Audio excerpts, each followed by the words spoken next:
অনেকদিন পরে আজকে আমি আসলাম মসজিদ নববীতে, সাথে প্রিয় নবী হযরত মুহাম্মদ সাল্লাল্লাহু আলাইহি সাল্লামের রোজা দেখার জন্য, সালাম পেশ করার জন্য আসলাম।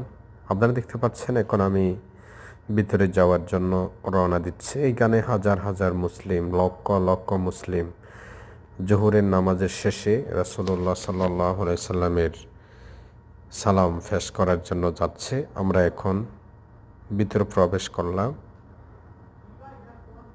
এখানে আপনারা দেখতে পাচ্ছেন বিভিন্ন দেশের হাজিরা এক কাতারে সবাই একসাথে রাসূল সাল্লাল্লাহু আলাইহি সাল্লামের কাছে আমরা সালাম পেশ করব রোজাতে। আপনারা দেখতে পাচ্ছেন এখানে কি সৌন্দর্যময় দৃশ্য ভিতরের।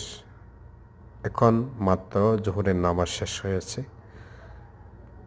নামাজের শেষে আমরা রাসূলুল্লাহ সাল্লাল্লাহু আলাইহি সাল্লামের রোজা জিয়ারত করার জন্য প্রবেশ করলাম। আপনারা দেখতে পাচ্ছেন এখানে দেখা যাচ্ছে রোজা দেখা যাচ্ছে। আপনারা দেখতে পাচ্ছেন এখানে অনেক ভিড়, প্রচুর মানুষ, সাথে কষ্টময় নিয়ে আজকে রাসূল সাল্লাল্লাহু আলাইহি সাল্লামের রোজা দেখার জন্য আসলাম, সালাম পেশ করার জন্য আসলাম।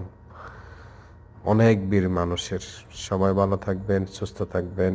আসসালামু আলাইকুম।